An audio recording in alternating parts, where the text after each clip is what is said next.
আর ইউটিউবের সকল ভাই বোনদের জানাই আসসালামু আলাইকুম। সবাই কেমন আছেন? আলহামদুলিল্লাহ আমি ভালো আছি।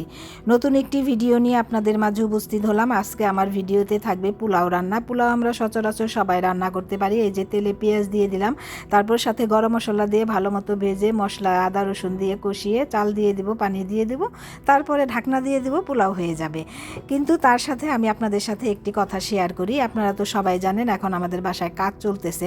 কাজের একটি ব্যাপার আমি শেয়ার করি। যেমন আমাদের বাসায় কাজ চলতেছে হলে রান্নাঘরের, আর হচ্ছে বাথরুমের, আর হলো টয়লেটের কাজ চলতেছে আর কি এসবের। আর যেটা সবচেয়ে বেশি গুরুত্বপূর্ণ কাজ সেটা হচ্ছে কারেন্টের কাজ। বা এখানে ফ্রান্সে সব কাজেরই মানে একটা মেয়াদ শেষ হওয়ার আগেই তারা কাজটা সম্পূর্ণ করে ফেলে। ইউরোপে আর কি এটা করে, যে কাজে রাস্তার কাজই হোক, যে কাজই হোক, রাস্তা দেখা যায় ভালো রাস্তা তারা ভেঙে কাজ করতেছে কেন? তাদের সেটার মেয়াদ শেষ হয়ে গেছে, তারা কাজ করে ফেলে। একটা বিল্ডিং দেখা যায় ভালো বিল্ডিং, সেটা তারা ভেঙে ফেলবে, মেয়াদ শেষ হয়ে গেছে সেটা তারা ভেঙে ফেলবে। আসে না যে সেটা ওভাবে তারা জোড়াতালি দিয়ে রাখবে, সেটা করবে না। মেয়াদ শেষ সেটা তারা ভেঙে ফেলবে, তাই সেই রিস্ক তারা নেবে না। যেমন আমাদের বাসার কাজ, সম্পূর্ণ কাজই সব কিছুই ভালো ছিল, তারপরেও তারা তাদের মেয়াদ শেষ হয়ে গেছে, জন্য তারা কাজ করাইতেছে বিল্ডিংয়ের বাহিরে, পুরা বাহিরে একদম পুরাই তারা সম্পূর্ণই করে তারা বিল্ডিংয়ের বাহিরেও কাজ করতেছে, বিল্ডিংয়ের ভিতরে প্রত্যেক ফ্ল্যাটে ফ্ল্যাটে তারা কাজ করাইতেছে। আর এখানে বাথরুমের টয়লেটের কাজগুলো যে সবাই যার যার ইচ্ছা মতো, কেউ যদি মনে করে যে করবে না, বা আগে তারা করাইছে এখন তারা নতুন করে আর করাতে চায় না, কিন্তু যেই কাজটা তারা তাদের অবশ্যই করাইতে হবে সেটা হচ্ছে কারেন্টের কাজ।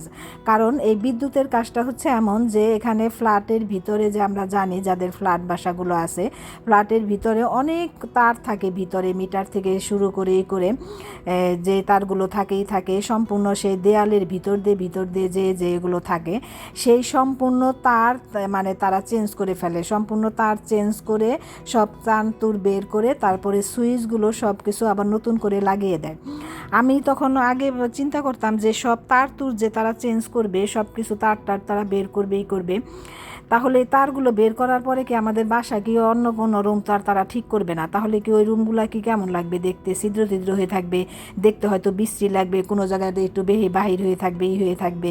এদেশে তো আর সিমেন্ট করা এসব করার ব্যবস্থা নাই, তাহলে কেমন করবে সেটা? পরে এখন কাজ করার পরে আমি দেখলাম যে এত এত বড় মানে এত কাজগুলো যে করছে, সম্পূর্ণ ফ্ল্যাটের তার চেঞ্জ করা, সুইচ চেঞ্জ করা, সব কিছু করছে, কোনো জায়গায় একটু ছিদ্র বা কোনো জায়গায় কোনো কিছু হয় নাই। শুধু পুরনো অনেক সুইচ আছে না, অনেক জায়গা আছে না যেটা আমাদের লাগে না, হয়তো আমরা ওটা ব্যবহার করব না, সেটা বাদ দিয়ে ওখানে ওই যেরকম আঠা দিয়ে একটা ব্লকের মতো করে দেয় সেটা করে দিছে।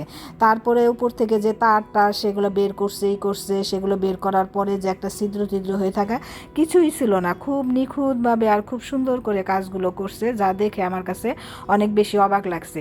আর এত বেশি সময়ের সময়, এদেশে তো সময়ের খুবই বেশি করা হয়। যেমন তারা 8টার সময়, 8:30টার সময়, 8:15টার সময় আসার কথা ছিল, তারা 8টার মধ্যে চলে আসে, এবং 3:30টার মধ্যে তারা বলছে যে এতক্ষণ তাদের আমার বাসায় বিদ্যুৎ থাকবে না, আমাদের বাসায়, আর 3:30টার মধ্যে তাদের কাজ শেষ হয়ে যাবে। যখন তারা বিদ্যুৎ অফ করে তখন তারা বলে, কিন্তু তারা 3টার মধ্যে কাজ শেষ করে তারা বাসা থেকে চলে যায়। এর মধ্যে তারা সম্পূর্ণ কাজ শেষ করে তারা বাসা থেকে চলে যায়। তারা 5জন লোক আসে, 5জন লোক এসে তারা এত এইভাবে কাজ করে, চিন্তা কোনো এত করে, এত ব্যস্ত ছিল তারা কাজে, আমি দেখে তো অবাক। তাদের 5জন লোকের জন্য আমরা 2-3জন মানুষ বাসায়, তাই আমরা ঘরের ভিতরে হাঁটাহাঁটি করতে পারতেছিলাম না। তাদের কাজের এত স্পিড, এত এরকম ছিল, তাদের কথা হচ্ছে আমাদের নির্দিষ্ট সময়ের মধ্যে কাজ শেষ করব আমরা, একদম সব পুঙ্খানুপুঙ্খানুভাবে। আবার সেগুলো করার পরে আবার সেগুলো আরেক লোক এসে দেখে যে সেগুলো ঠিক মতো হয়েছে কিনা, এই দেখে যে জিনিসটা আমার কাছে অনেক বেশি অবাক লেগেছে। আমি হয়তো গুছিয়ে বলতে পারি নাই, যতটুকু পারলাম বললাম। আপনাদের অসংখ্য ধন্যবাদ আমার লম্বা ভিডিওগুলো দেখেন। আজকের ভিডিওতে কেমন লেগেছে সেটা অবশ্যই জানাবেন। আর কারেন্টের এই বিষয়টা কি অবাক করা না? আমার কাছে অনেক বেশি অবাক লাগছে। সবাইকে অসংখ্য ধন্যবাদ। আসসালামু আলাইকুম।